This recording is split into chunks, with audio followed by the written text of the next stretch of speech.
Welcome Miracles Tribe members and members of our Miracles Attraction community on Facebook and our YouTube subscribers.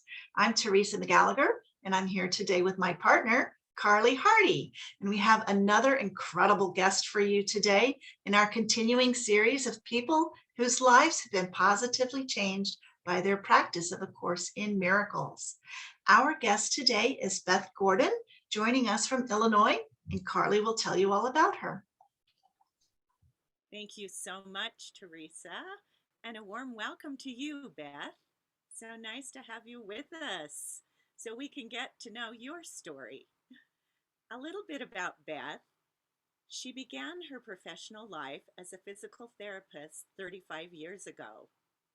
And then she found A Course in Miracles.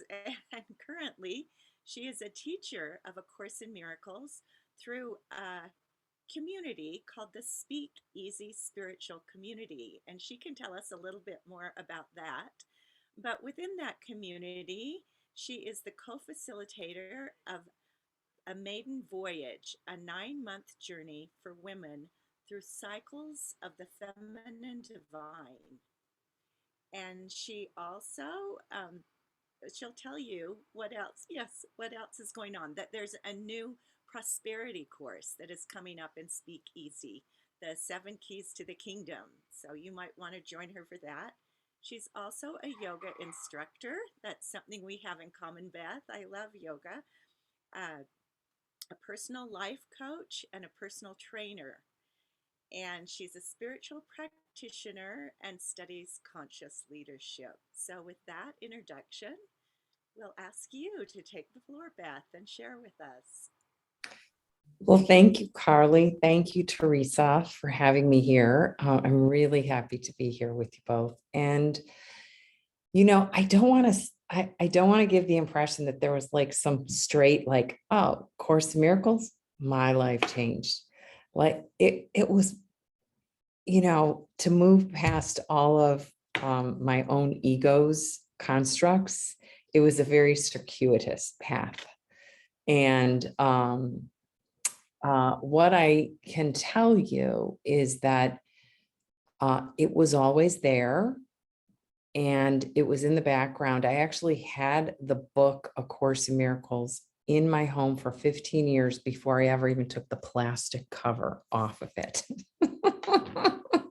So I think back that in some ways I've always, been in touch with my spiritual nature. And then the years that I was a physical therapist, I really got very related to the physical world, and I really lost my connection to the spiritual realm.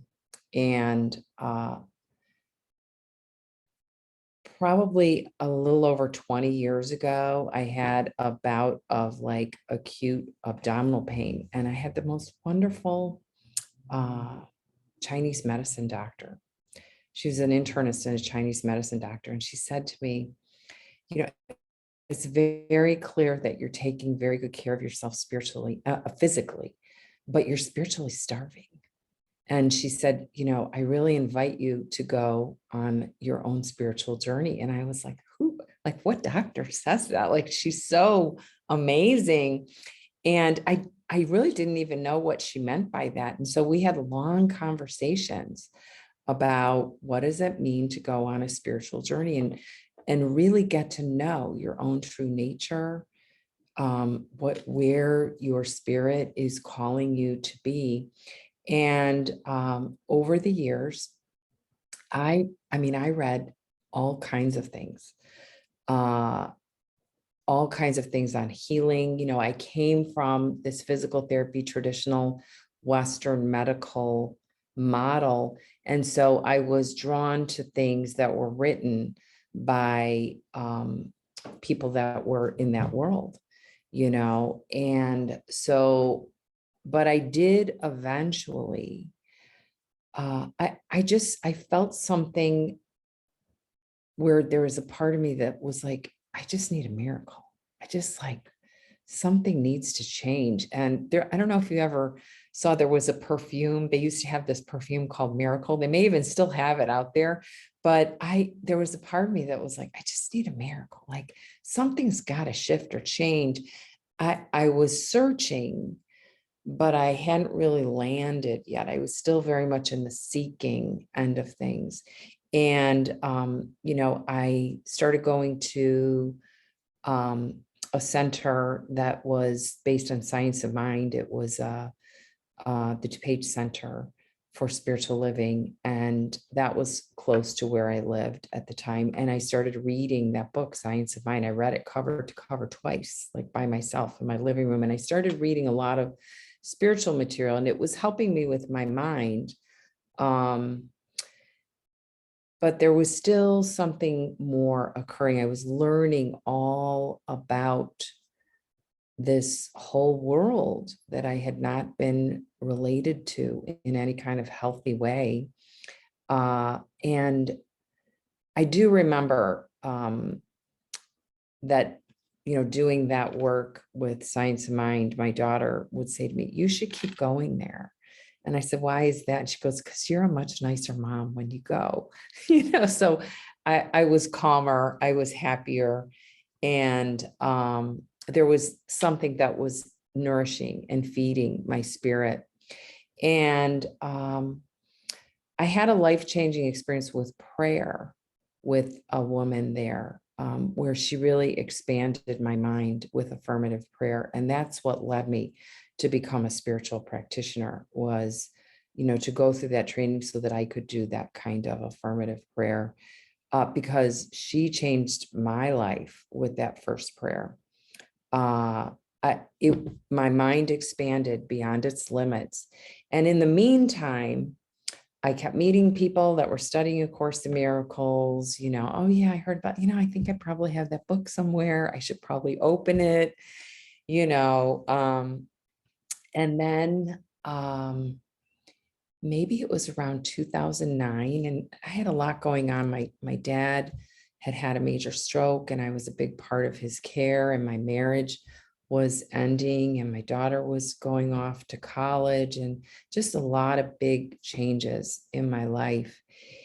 And I really needed to be nourished in a big, big way spiritually. And the center that I had gone to, the spiritual leader there, Dr. Don, he passed away. And I was looking for a new place to go. And I went to a center in Chicago that at the time was called the Chicago Center for Spiritual Living. And there were some people there that were teaching or having gatherings to read A Course in Miracles. And one of them was Maureen Muldoon, and one was Joe Wolf. And so I became friends with both of them. And I lived out in the suburbs. I didn't really want to drive into the city for that, but Maureen started a gathering of people to read the book together here out in the suburbs. And so we started gathering every week and talking about it. And that was a long time ago, but we would read regularly. And then Joe became a very good friend, and we talked about A Course in Miracles, and he could quote everything from the book. I learned so much from him. And one of my favorite lines is, infinite patience yields instant results. So every time I'm rushing, I can just hear his voice being like, if you're rushing, like you're going to delay your results. Like, just take a breath and settle down. Just come into this place of connection of like, everything's here. So, I really have to thank him for that, because he was such a good teacher of that. And then we started having a gathering right here in the town that I live in, another one to weekly gather and read from A Course in Miracles. And sometimes Maureen couldn't go, and she'd be like, hey, will you be my backup? And so I would. And then there was, she began to offer a phone call. It was going to just be for 21 days. That was the original inception of Miracles Live 365, which is the daily call, 21 days. And that in her mind, she was like, I'm just going to do it for 21 days. And then that'll be it. And it turned into a daily call. And now it's actually 4 calls a day. But again, I would regularly be a backup for her. And then eventually I just became a regular teacher with that. And so we were reading it, and the lessons, what I love about learning these lessons is that, they just wash over, that mind of mine that was trying to figure it out and understand it. And it was like getting out of that mind completely and just letting this simple idea of take a breath. Are you choosing love or are you choosing fear? If you're choosing fear, it's going to take you down this whole rabbit hole of separation. And if you're choosing love, you're going to be completely open to the miracle. I mean, it's so simple, so that became my breath, every moment. And I also, through some of the other classes that I was taking, through the center in Chicago, I really was waking up to the presence of love is here in every moment. And so I started walking around whether I was doing laundry or anything else, I just started saying to myself, everything I do with love. Everything I do with love. Everything I do with God. Everything I do with love. And it became my mantra day in and so whether I was doing dishes or I was having a family gathering or I was at work seeing a patient or I was everything I do with love. And if I couldn't do it with love, I wasn't going to do it. Because I was choosing to be open to the miracle. And what I noticed is that transformed my world and my life. And, I was able to come to a place of peace around the end of my marriage. I was able to come to a place of peace with my father's death and with the deaths of actually many people in my family at that time. I was able to look at every single person that I thought was victimizing me and have love and compassion of like, oh, they're just a call for love. And I can walk around every day remembering that I'm one with this infinite supply of love. I'm plugged in when I embody and actually live what I'm reading about. And then miracles can replace all grievances. One of my favorite lessons, you mean miracles can replace all the grievances in my life? What? Like, that is such a soothing balm. And then, of course, forgiveness, to not just forgive like as if I'm like serving up a gift to them, forgiveness, but releasing myself from the sense of bondage that unforgiveness holds us in. Forgiveness is the gift you give yourself. And that my plugging into love is just constantly forgiving. And one of the ways I think about that helps me is every day we eat and there's dishes to do. So every day we're living, there's going to be forgiveness to do. It's like, should I be mad that there's dishes in the sink? Or I could be grateful that I had a wonderful meal. And so the same thing with forgiveness. Should I be mad that there's forgiveness, or should I just be grateful that I'm living this amazing life? And it's just like doing the laundry or doing dishes. It's just part of life. So it's a whole, that's been another whole shift in perspective. And what I know is it has created a beautiful collaboration between Maureen and I, where, she just shared it. I think she was really the one that got me to take the plastic off the cover of the book. It's like, oh, okay, I'm going to actually read this now. And, but then to be in community, where this is something that we talk about, we actually apply these principles in the leadership of the community. We actually apply them within the community and with each other. I mean, and it's the idea of like, there's nothing wrong here.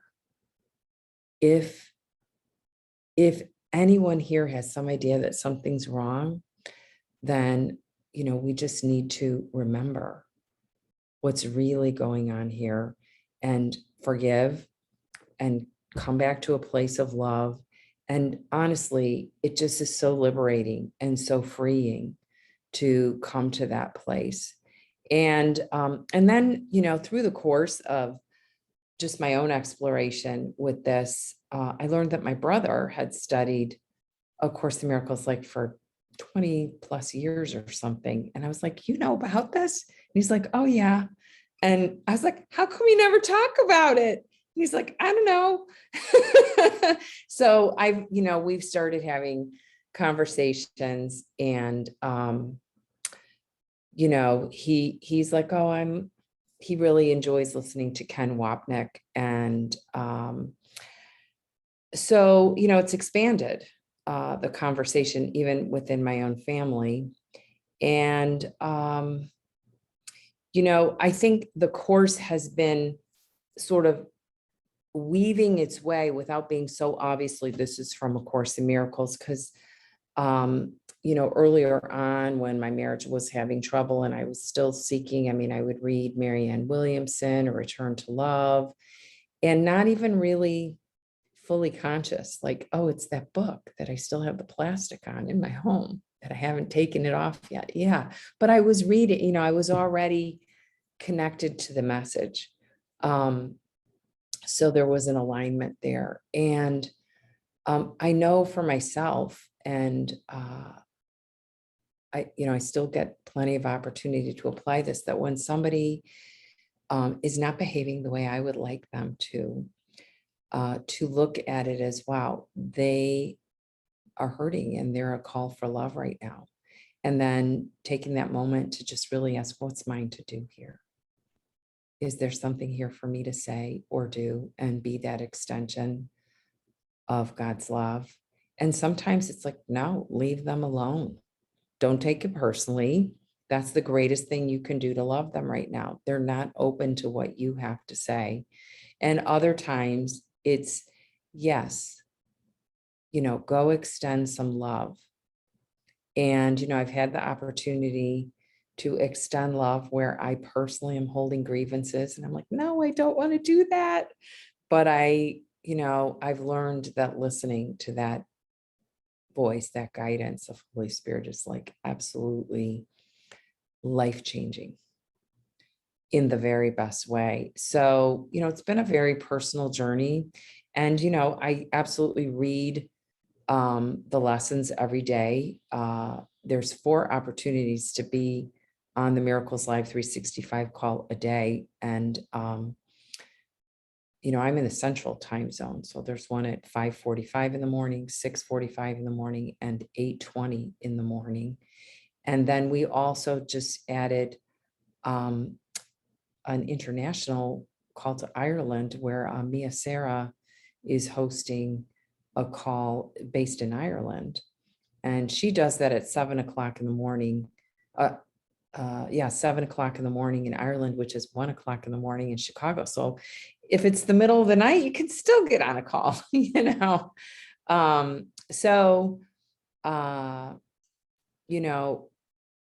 basically, my work is just keeping people focused on love, on their connection with the divine beyond the circumstances. I mean, that's my work with people as a spiritual practitioner, is to help them create a relationship with, the divine and move beyond the conditions. And of course, that's exactly what A Course in Miracles is teaching too.